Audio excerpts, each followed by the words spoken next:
Hello there. It's showtime. Mike's MMA Picks here with your Fight Morning Quick Card Breakdown show for UFC St. Louis, where we head to the Heartland. We've got 12 fights. We're going to put the quick back in Quick Card Breakdown show this morning. First fight of the night, where we have Veronica Hardy taking on JJAldrich. Both of these ladies have hit the skids numerous times in their respective career. I'll cut to the chase. Although Veronica Hardy has shown some glimpses of hope in her professional mixed martial arts career, and you've seen JJAldrich falter under the bright lights in advantageous matchups where she's had some technical advantages, I'll be picking JJAldrich here. I think that she has enough to win inside of the larger octagon. I believe that footwork potentially could be a difference maker here, and that JJAldrich has more tools at her disposal, more well-rounded fighter. Next up, we have a great matchup at flyweight. Jake Hadley taking on Charles Johnson. Charles Johnson looked like he avoided getting the pink slip last time out. And this is a fighter who's lived on the edge throughout the entirety of his UFC career at flyweight. A fighter who is a jack of all trades, but a master of none. And Jake Hadley is somebody who's content on his back. He tends to lack fight IQ during fights, time burning on the clock, not gunning for the finish. Leaves a lot to be desired from a cardio perspective here against Charles Johnson, who's the bigger fighter, who is not necessarily as skilled as Jake Hadley. I think this could be a fight of the night matchup here where we see both sides of the fight show us who they are. And I'm going to be picking Jake Hadley to walk away victorious. I think that the submission game of Jake Hadley is in play, and Charles Johnson, his takedown defense is atrocious. That's cost him in many fights, but he's a dog. And you look at these odds, Charles Johnson plus 102. I understand why the line's been closing lately, although I believe Jake Hadley opened up as the dog in this matchup, and we've seen throughout the domestic market and offshores, this line has bounced around a little bit, but I'll be picking Jake Hadley to walk away victorious. Next up, where we have Billy Goff, who is a fan's fighter. He is someone who will get the crowd up and out of their seats. He's going to have to close distance here against Trey Waters, who is the much longer, larger fighter. And Billy Goff, I believe he's coming off of a serious motor vehicle accident injury. Man, Billy Goff came out and surprised some folks with a victory last time out inside of the octagon. He's had some time away. Trey Waters, although he's the much more technically sound fighter here, I think that the dog is going to be brought out of Billy Goff here. I'll be picking Billy Goff to walk away victorious in that matchup. And I think that he gets this done inside the distance. I think that he has the tendency to push a hellacious pace, and he's going to put himself in harm's way. He always does. And dangerous fight for Billy Goff, especially the comeback against Trey Waters. So give me Billy Goff as the underdog in that matchup. Now, we're working our way through this quick card breakdown show. I want to thank everybody for taking time out of their Saturday to tune in. We've been at this for many, many, many years, third-party tracked, and I'd appreciate it if you wouldn't mind giving us a subscribe as well as a like here. Let's talk Tabitha Richi taking on Tisha Torres. Tisha Torres is a fighter who's coming in as an underdog here, and she's a fighter who has spent some time away from the octagon, having a baby with Raquel Pennington. Now, Tabitha Richi is a fighter who doesn't throw hard punches, doesn't possess many skills other than her jiu-jitsu, her cardio, and her will to win. Richi and Torres are typically undersized in their matchups. It's interesting here how both of these fighters are very similar in stature, similar in size, similar in reach. And what I believe here is whoever comes out hot first is going to have enough to push through all 3 rounds. I see this fight going the distance. Tisha Torres is going to give a valiant effort. She always does. She's been in there. The Marina Rodriguez matchup. Give yourselves a watch of the Marina Rodriguez versus Tisha Torres matchup. I know stylistically it doesn't make any sense here. They're Tabitha Richi and Marina Rodriguez are completely different fighters, but it just warmed my heart to see Marina Rodriguez really do a bit of a number on Tisha Torres, and I'll be pulling for Tabitha Richi here. I think that she's going to walk away victorious in this matchup. The layoff is a concern. Especially we're talking a long time, and Tisha's had a long career too. Now, Esteban Ribovich taking on Terrence McKinney.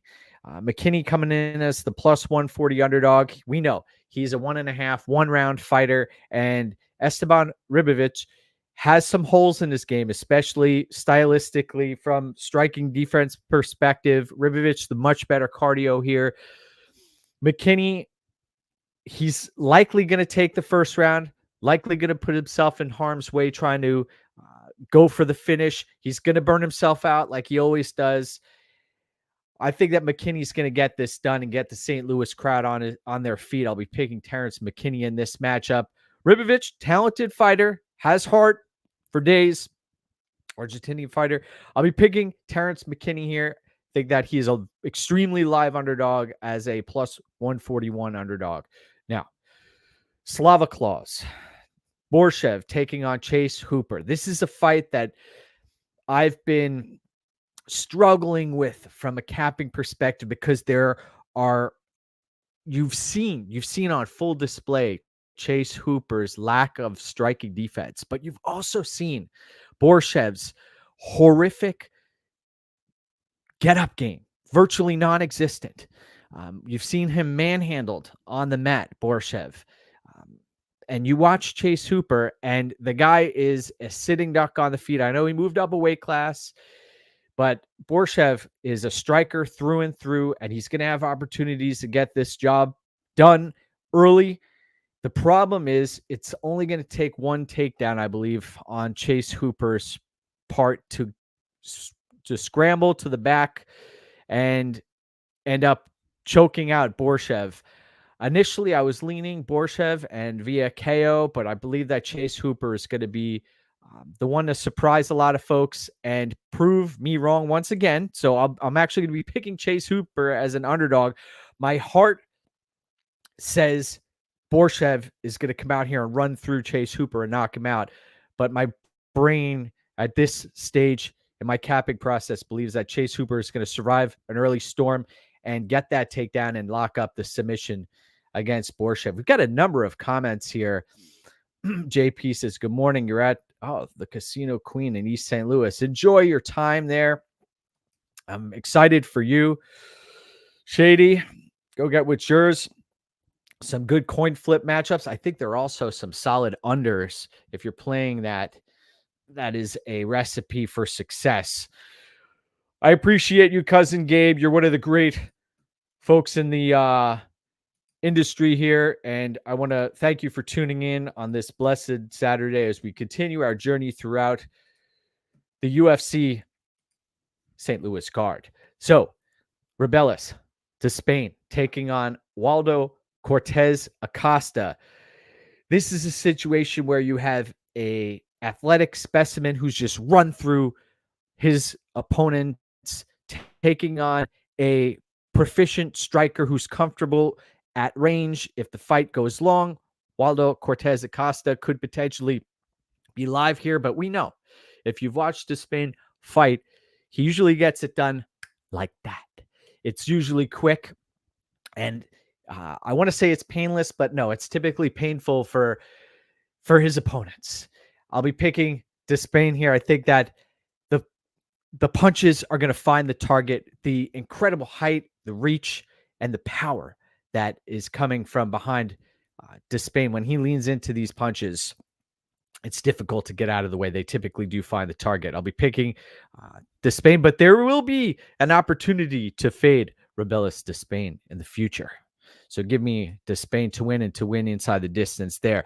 Now, Sean Woodson taking on Alex Caceres. I've watched Alex Caceres' entire career unfold under the bright lights, and he is a martial artist through and through, one of the good guys in the sport also. And he's taking on Sean Woodson, who one of my sons was like, whoa, that guy has a very strange physique. And it is true. Sean Woodson, all legs. I have no idea how he's continued to make this weight class throughout his career. And Woodson has the striking, the boxing to cause Alex Caceres fits, who is going to have to move his head. Caceres does have the better ground game, but is he going to capitalize on it? And is he going to have the ability to get it there early and often? I think we're in for a striker's delight here. I'll be picking Sean Woodson to walk away victorious. Now, we've got Matias Rebeca taking on Carlos Diego Ferreira. Carlos Diego Ferreira is a very, very talented fighter out of Fortis MMA. And we have another Fortis MMA fighter in the next fight we'll talk about briefly. Carlos Diego Ferreira is a jiu-jitsu whiz. He can strike with the best of them. We've seen him in there with Gregor Gillespie and others, Gamrot, and throughout the course of his career, he's shown glimpses of what he's capable of. I'll never forget, I believe it was in Abu Dhabi, where he put on a masterful performance, but that was many, many years ago. And Rebeca is a fighter who's a tank. He's a tank with a thick neck, and I believe that Ferreira is going to have difficulty trying to lock up a submission against this monster out there. And that's really what Rebeca is at this stage in his career. He's a freight train coming forward. Is there a possibility of an opportunistic submission on behalf of Carlos Diego Ferreira? Yes, I believe that is always a possibility, but I think that the time is coming to an end for Carlos Diego Ferreira. Remember, no one can outrun Father Time. So Carlos Diego Ferreira, I believe he's going to falter here, especially the longer this fight goes. Rebeca's a monster here. And I wish we got a better price tag on Rebeca, because he's sitting at a minus 450 now at the betting window. But he could get this done late. Ferreira, I'm surprised he made weight also. Ferreira's had trouble on the scales throughout the course of his career. Now, we're working our way through. We're almost at the co-main of the event of the evening. We've got Carlos Ulberg taking on Alonzo Menefeld. Now, Menefeld plus 203 underdog, Fortis MMA fighter who's grown out the afro. I'd like to do that someday. Not sure if it's a possibility, but I'd like to give it a shot. Menefeld is a marauder. He's a fighter who we've seen it against Jimmy Crute and others. Man, when he finds the target, he can put you out cold. But his punches are telegraphed.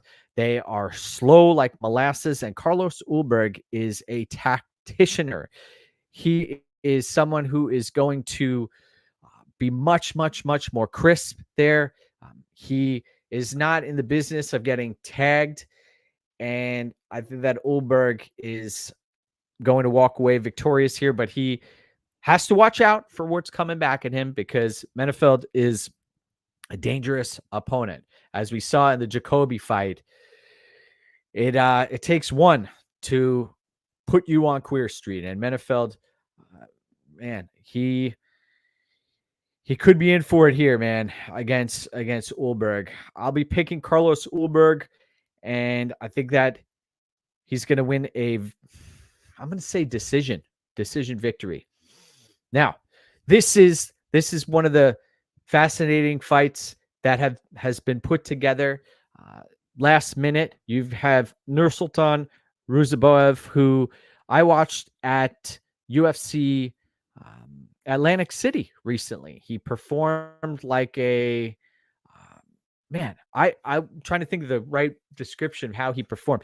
This is a fighter, Ruziboev, who will throw everything he has into his strikes. I noticed it from the beat, that from the jump, that he will put everything into his strikes, and he's willing to do this with knowing that there's a possibility he could potentially be countered. And Buckley is in a very strange situation because you watch weigh-ins, there's a huge discrepancy in size here. Joaquin Buckley is severely undersized in this matchup. He's going to have to close distance here, and he has to drag this fight out, I believe, in order to have success. I think that Ruzaboa, there's the early potential that he finds as a target and takes Buckley out of there. I think that's a real possibility. This line has been closing and closing quick as we get closer and closer to fight time. That's one of the reasons I enjoy putting this fight card breakdown show together on fight day. You get to have a better idea of where the lines are. And closely lined fight. The jury, in my opinion, still out on Ruzaboev. I don't think that Buckley's going to have significant success in the grappling department here. I think this is going to be a striker's affair, especially considering it was put together on short notice. I'll be picking Buckley, though. I think that there are still some unknowns here on the Ruzaboev side, even though we saw last time out impressive performance. Give me Buckley. I liked what I saw against Vicente Luque, and the kid is getting better and better. Especially, he's been calling to be on this card, this St. Louis card too. So there's a reason he wants to be here.